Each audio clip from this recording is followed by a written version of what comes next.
Greetings,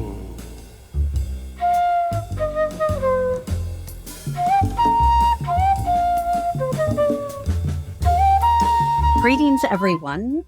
Bienvenue, bonjour. Welcome to IML Publications, a boutique publishing company dedicated to amplifying the voices of contemporary female writers with 2 male writers in 2025 who are nomadic explorers of language, form, and the psyche. Today, we are filming a YouTube video recording the second of a 2-part Apple podcast to introduce and in relation to Claudia Raiken's Messages from the Womb, Babies Talk Through Guided Visualizations, Expanding Our Hearts and Minds. I am the president of IML Publications, speaking to you from Paris, France. And from New York City, I would like to welcome our guest author, Claudia Rosenhouse Raiken. And Claudia, would you hold your book up and kind of introduce us to your wonderful book? And I will hold my book. Woo! It's wonderful. Okay, yes. So it is, and this Babies Talk message. Oh, here, this is better. Perfect. Right? Thank you. Yeah. And you can see the beautiful iris. And Okay. inside is a little baby. And that was done by Claudia's client, Claudia Grodzick. She had painted it for her. And helped her birth a baby, right? She painted for you and you helped her birth a baby. So, and voila, right? So today we have Claudia Rosenhouse Raiken, who is the global head of the Dream Birth program at the School of Images. In this capacity, Claudia has trained professionals worldwide and works with countless women and their partners from all continents.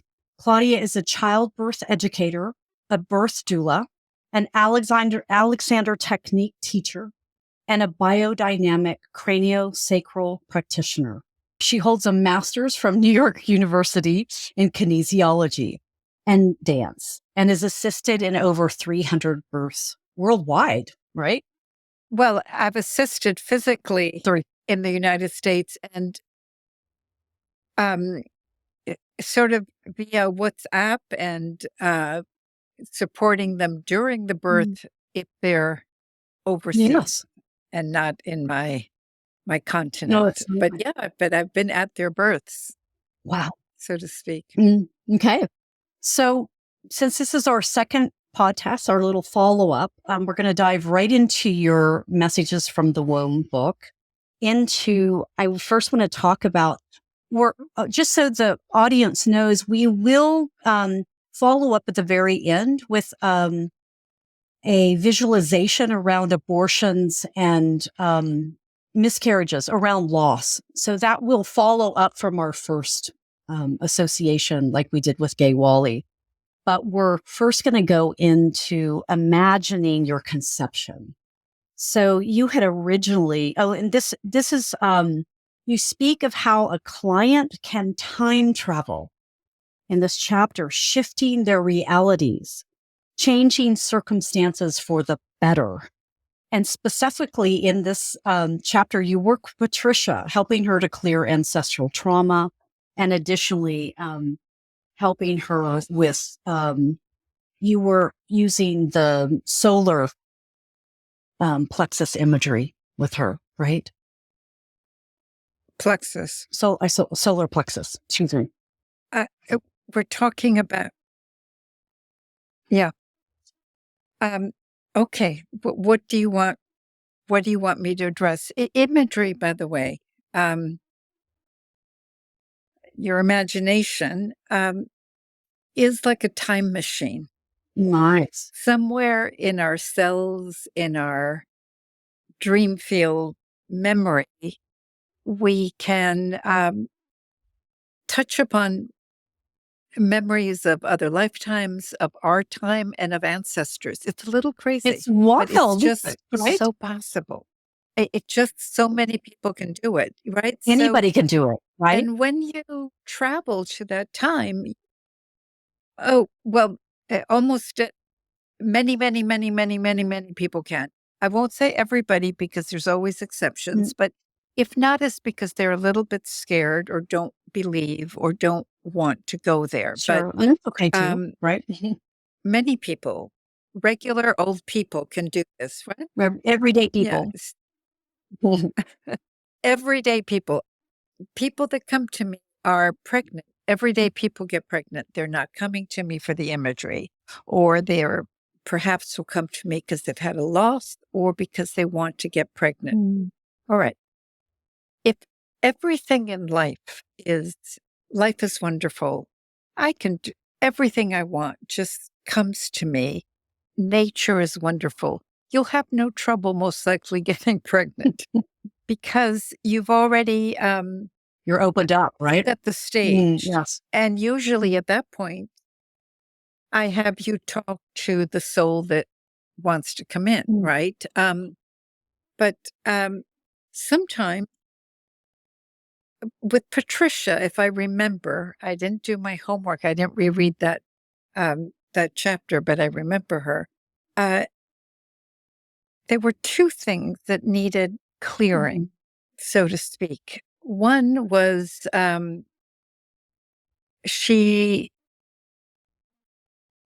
she remembered a dream, or she wasn't sure it was real. A very older, bony man is standing at the head of her bed, at the foot of her bed, and says, "You will never get pregnant, ever, ever." Oh, wow.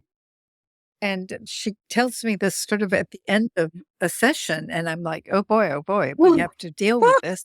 It gets more complex because her mother had been told that by a midwife, that she would never get pregnant. Wow.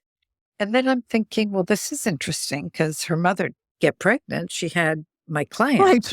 So I tell my very logical client, but your mother did get pregnant. She says, yes, but now my mother thinks it will bounce to me because she got pregnant. Well, like we just like a generation is right. Yeah. I mean, but there was another issue that we time traveled to fix.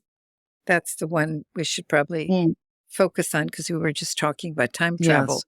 She was starting to be left out of all her family's celebrations.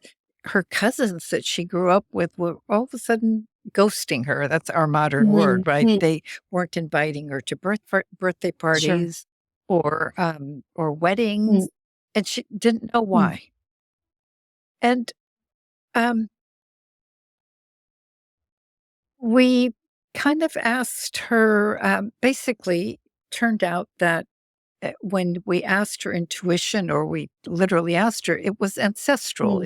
There were fights with different siblings, uncle and father and great grandfather. So we very simply asked, you get put in a slightly meditative state so that you can access all those memory, thoughts, images that are available to you if you just relax and get asked. And so we asked her, could she please take a look at the origin? Where did this rift between siblings, cousins happen? And she saw very clearly. Now, I'm not remembering if it was her great uncle, it's okay, two great uncles, or her father and the brother. But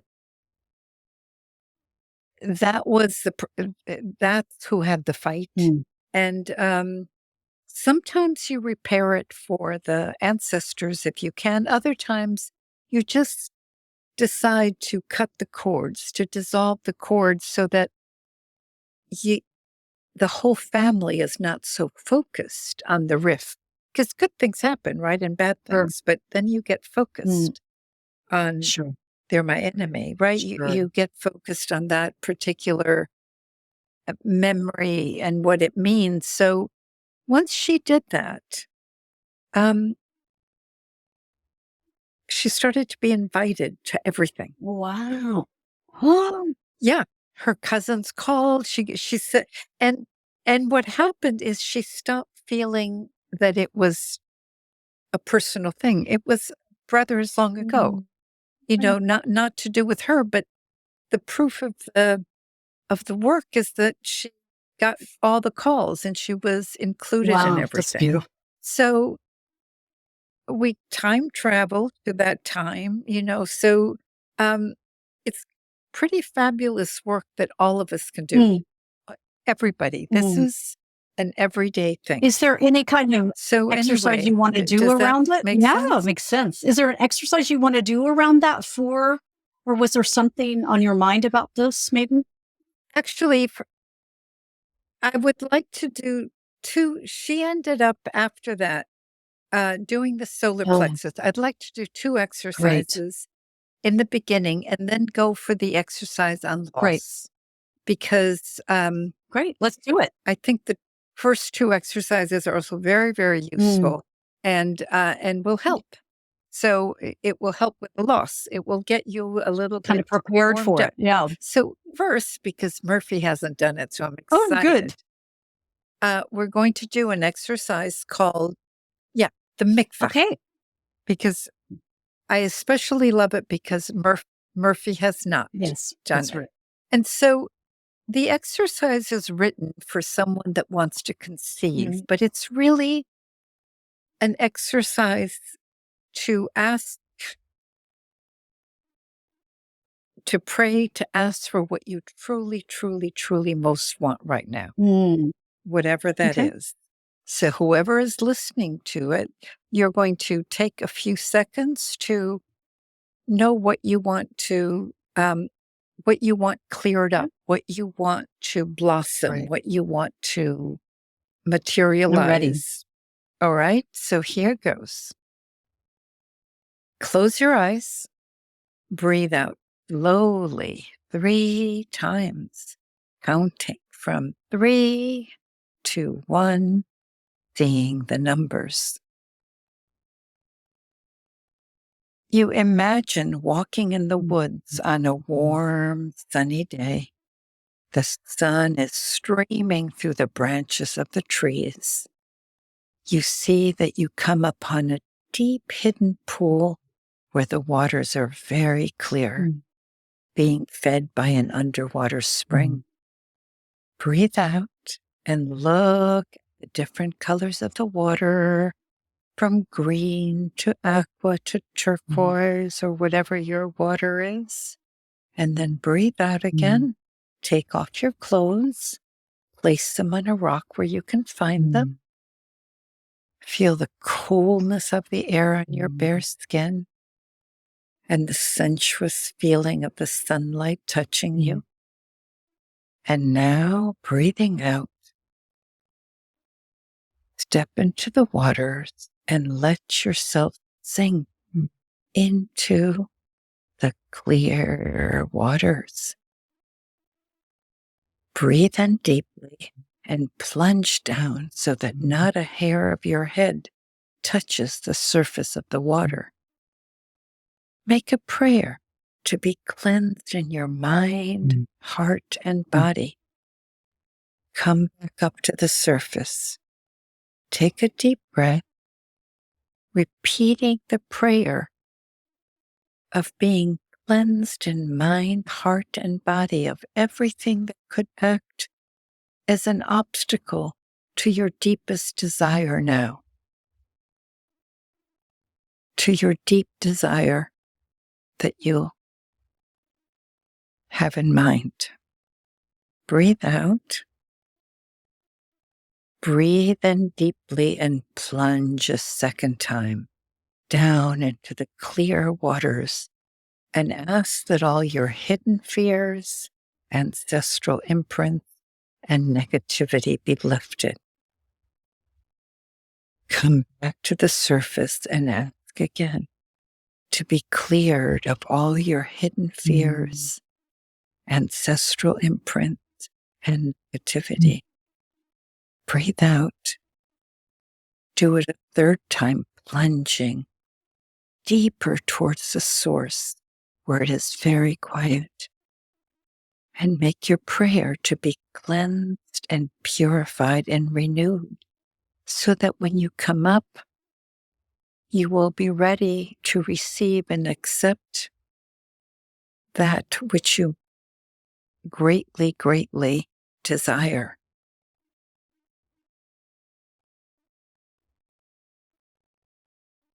Come back to the surface with the prayer and that hope in your heart. And now breathing out, step out of the water. See what has changed in your body.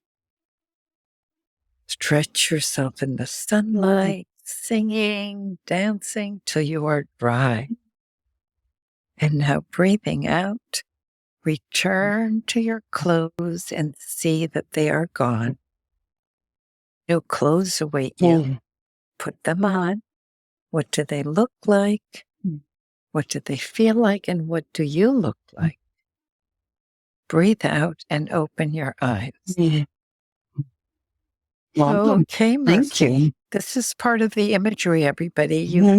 You tell the person what you saw and felt. So, did you have a desire you wanted to focus on? You don't have to tell me what it is, but did you have? Yes. And I felt like a real incredible like vibration at the end, like kind of ricocheting in my body, like a real movement. Perfect. What did your clothes look like? I had the outfit I have on now, which is like a black dress with a red wrap. But when I came out, there was this beautiful kind of red flowy dress and, very happy, and I could swirl around and dance in it. Very mean. Okay. Well, colors are dream shortcuts, and red is passion, life. It can be anger, but it's also life and passion, which sounds like that. Yes, for you. Absolutely. And what did you look like? Was your hair longer, shorter, lighter, darker? It was free. It was the same length, but it was like I didn't have the clip in my hair. I didn't have the earphones on, and so it was free and flowy when I danced. And sort of, woo! Anyway, nice. Okay. Thanks. So this was just a nice cleansing one.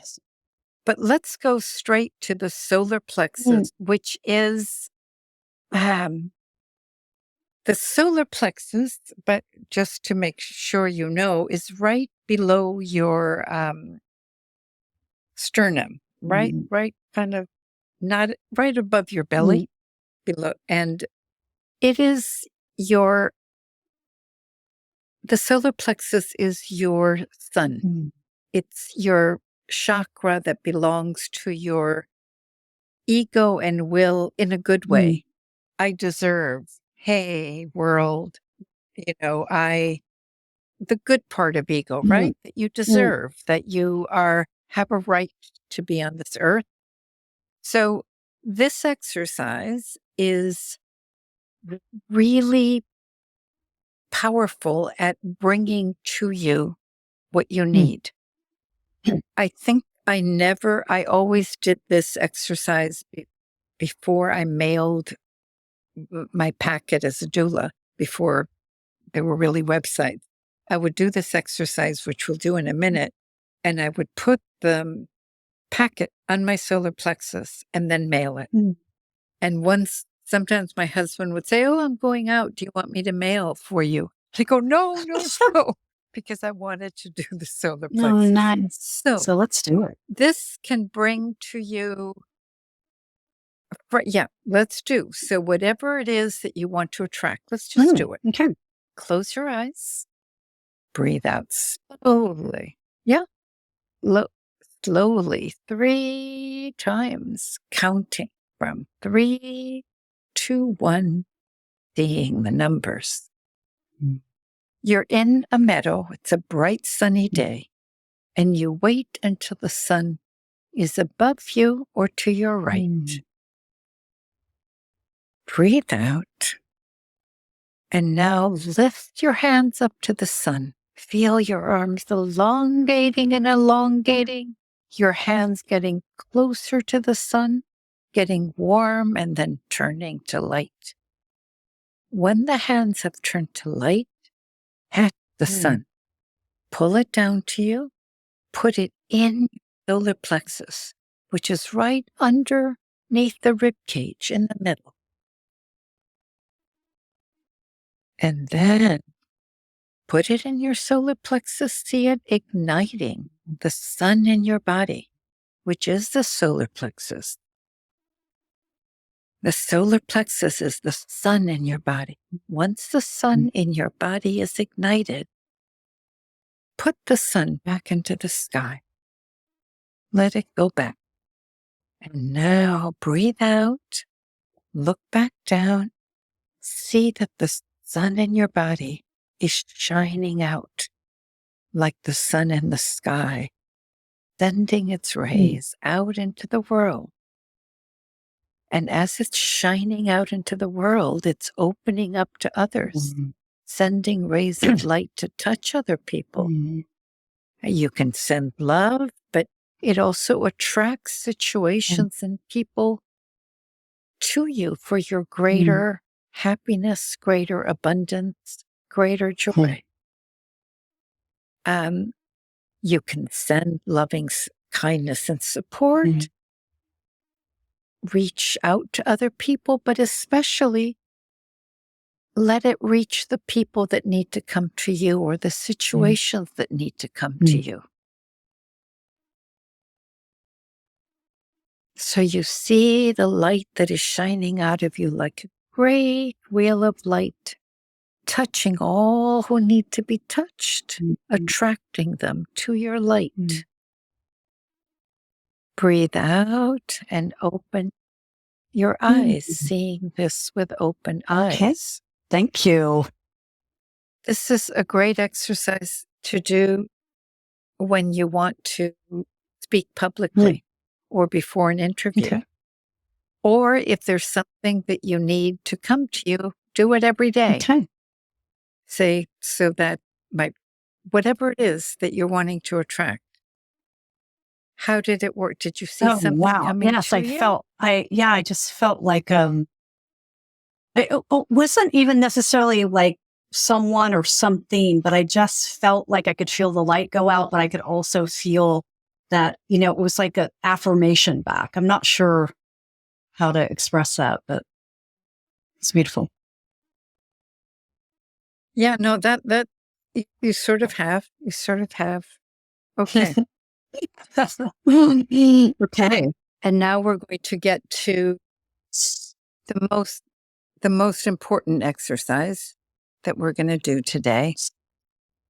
But maybe just before you go on with that, I just would like maybe take 3 to 5 minutes to talk about chapter 9, just meeting Emily, just because I felt like she's, there's something about chapter 9, her life. It's somehow she manifests everything. It softens her ambition. She relieves ancestral suffering within even China itself. She's working on that. She's healing her relationship with her husband. She works on her attitude toward men. I mean, it's a quite moment, right? In this book.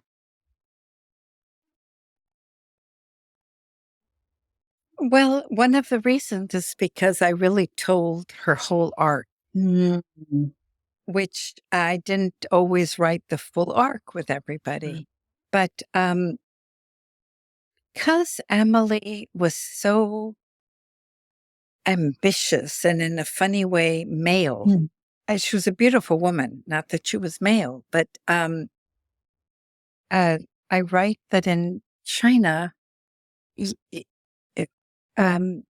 being successful, being a good girl, being a very good student seems to be the only way people can get, what is it that they don't get too much love and cuddling. Mm. And They get so the main right. way they get to be seen Mm. and to be appreciated is to be Wow. top of the Top of the best, heap, right? right? So it there's great emphasis on Mm. that, and you do things for society, for your family. Mm. Don't do things for Mm. yourself. Traditionally, right? It's so, and parents, especially of the mothers that I've worked Mm. with, had to work night and day. The women that I work with now are in their 30s. So 50 years ago, China was very rough. It was, I think, their Cultural Mm. Revolution. People had to work very, very Mm. hard. And so a lot of them didn't get mothering. Sure. They were, and then they got put with their grandparents who also were not mothered. So it isn't so cuddly, Mm. and um, babies crave that, right? You want to Mm. be touched, you want to be Sure. appreciated, you want to be Mm. loved. Okay. So that flips a little bit into, well, if I'm a good student, mommy will approve of me, daddy will Sure. approve of me. So you become very good. Mm. Or I'm sure it can take different ways, but um, uh, Emily reached out to me to get pregnant, um, but in the beginning, there was nothing about being pregnant that seemed good to her. Be so much work, the house will be dirty. I'm going to have to do everything. you know, Gaining weight, thing all after those thing things of that a what woman would be thinks of. bad. And then she would write me a next email. I noticed that everything was bad that I'm noticing about having a child. And oh my goodness. In essence, there was also great Mm. pressure. A lot of these people are only children and they should have a grandchild. Mother, that's the Sure. thing to do. So when someone wants to get pregnant, I have them connect with their child to Mm. be. It seems incredulous, but it's actually quite simple. Mm. People go, we create a garden. I lead them Mm. like you were led, creating a garden, but they create the garden. And then you invite the child to be. Some people can see Mm. the child, some people only see light, some people don't see anything, but they feel something. And sometimes they can't. So we go a different direction. We go, that's okay. Right. Don't worry. Okay. The child will communicate another way. But when we communicated with this child, oh my goodness, I didn't reread the story. What did the child say? Essentially, this child is here to teach her all about love. Oh, right. Both to her husband and to herself. Okay, so even she's a very big businesswoman. I mean, really, like she's the only person I ever worked with that came to the States, worked in the finance industry and made millions. I mean, Yes. this is a Chinese Right. woman, Right. right? She's very, very capable. Right.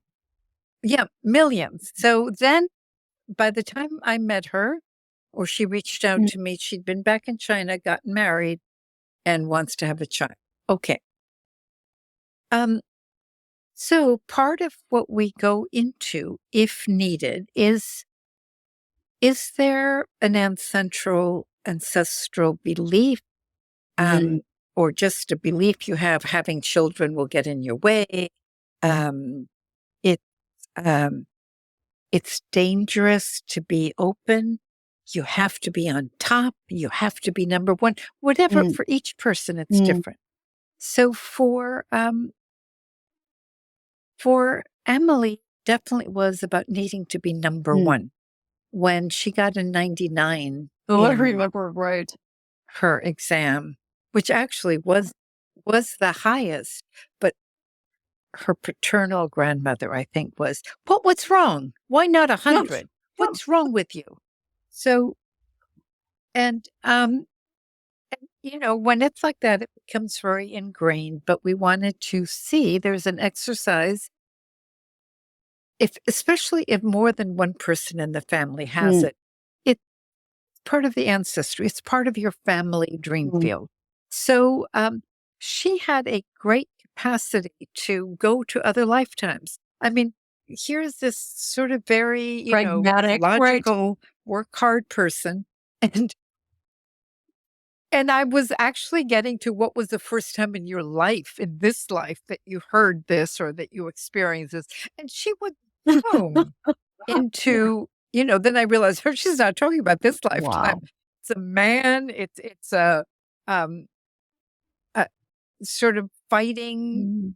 Sure. The story, one of those stories was, I guess people got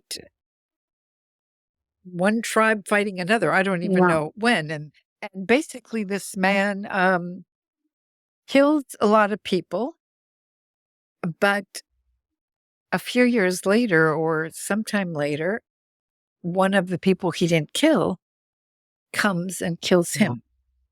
And so you often want to know, you want them to tune in to what was happening, what thoughts, what feelings that the person have at their deathbed, because that comes strongly into the dream field.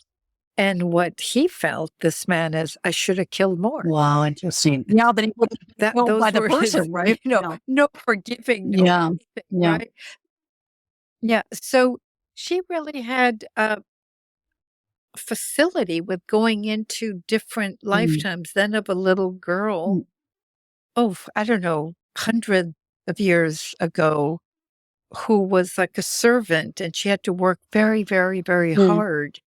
And no matter how hard she worked, she ended up dying of starvation. Oh, so there were things that, like threads, right, to pull back and draw source. Informed. Yeah. Yeah.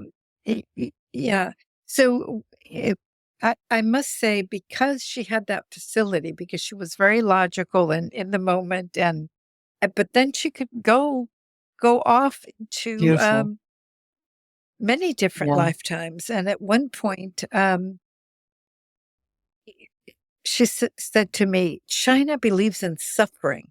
And I go, well, you mean suffering because you'll get something good because you suffer? And she said, I'm not so sure. I think they just believe in suffering. And so we, part of this work, you ask the person, well, so what can you do? How can you repair? So she tried to clean China's dream field. And you can hose it, you can have angels blow on it, you can have light, whatever occurs to you. But so in her work, we did a little bit of cleaning China's dream. Beautiful. Of suffering. Okay. Thank you about Emily, because I really enjoyed that tale. Yes. I know you really like that story. I have to tell her that you love that story. She's in China somewhere, and I don't know if she yet knows that my book is out. Well, we'll have to I tell want her to, I think she can get at least the online version. Yeah, she could EPUB. They can't order it in China. Yeah, I don't think so. Maybe, So people come to me usually to get pregnant because they're pregnant or because they've suffered a loss. A loss either of miscarriage is usually what they come right away, but now more and more abortions, and many times people that were pregnant had abortions. And I know, because there's great, at least in the United States, great shame about it. People don't talk about it. And when there is shame, you don't want it to be seen. So your body partly closes off. You're not only guilty, but you don't want to go into abandon, which you need to when you're going to have birth, because bad things may show. So I know that usually if there has been an abortion, it's a good idea to work with it, to basically talk to the soul, find out, especially in an with an abortion, you apologize. You say, "This is why I did it." You say to the soul what you need to say, and the answers will be, "I know that. Totally, it was what was supposed to happen. Don't worry about it." To, "I wanted you to have me. Why didn't you?" There can be many, many, many, many different answers. Now, if you really work with a person until there is a true resolution, if the baby is still angry or wanted it, you go, what could I do now? What is it that you need me to do? The answers vary between, I want you to really love my brother, treat my brother with great, great love, um, uh, to anything. But a couple of times, twice, because it came to me spontaneously, I asked the mother if in a different lifetime or later on they'd be willing to have the child again. Or even, and if the answer is yes, I then have the mother say, well, maybe we can do this again. Would you be willing to come? I'm ready now, right? And for the two really difficult cases are that often resolves it. Then the soul is happy, and it can be for a different lifetime, or it can be maybe later on we can do this, right? So, but miscarriages are usually much easier because there's sometimes the baby will tell you, you weren't ready. I wasn't ready. I wanted you to know I was coming. I'm giving you many reasons, but each time it's very specific. Now, I'm going to do it a little bit with a mixture because, may I say that? Because I know Murphy had a miscarriage. By the way, 25% of pregnancies. That's a lot. Result in miscarriage. That's huge. So there's a lot of miscarriages that people, that's huge. 25 out of 100 people. And so, and people can make light of it, but it usually does not feel so light necessarily. I mean, sometimes it can be, phew, I didn't want to get pregnant. Thank you, baby. But other times not. So I'm going to the two exercises, right? So if you've had an abortion or you've had a miscarriage, you can use it. All right. Usually there are two different ones, but I think we can mix it. So close your eyes. Breathe out slowly 3 times. Counting from 3 to 1. Seeing the numbers in your mind's eye.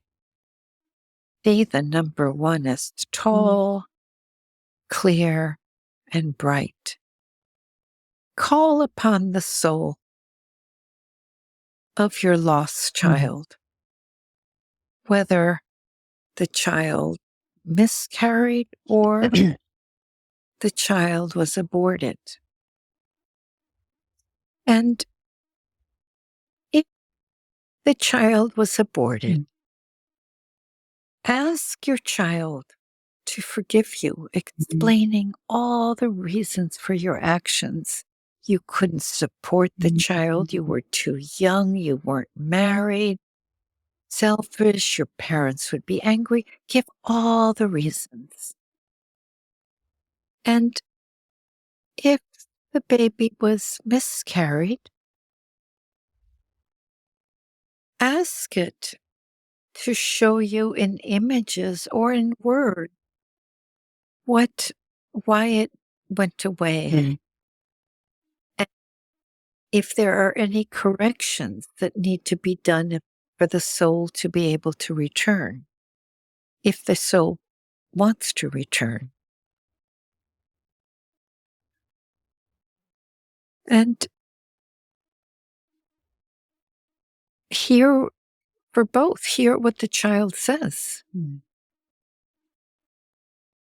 If the child was aborted and won't forgive you, again, ask what you need to do or promise to do for the child, the soul, to forgive you. And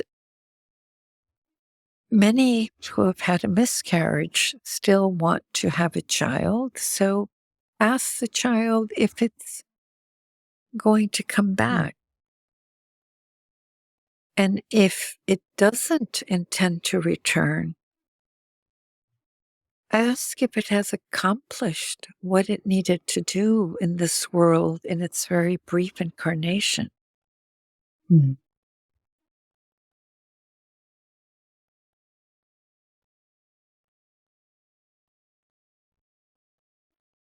And then breathing out, if the soul doesn't intend to return,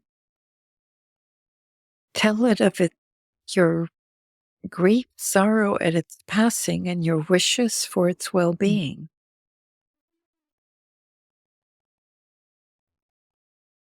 Breathe out and ask if another soul is intending to come.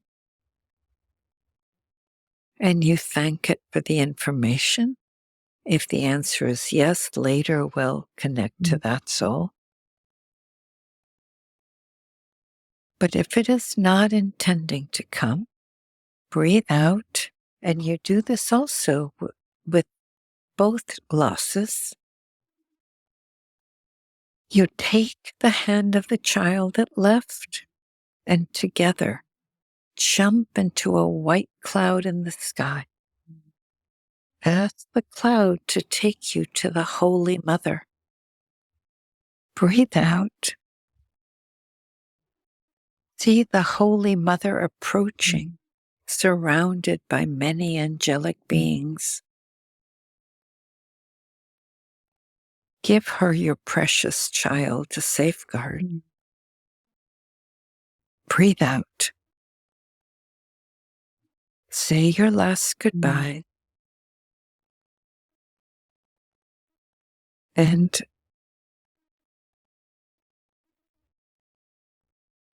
watch as your child is taken up by the Holy Mother and the angels to play in the water pools in the sky with the many other babies.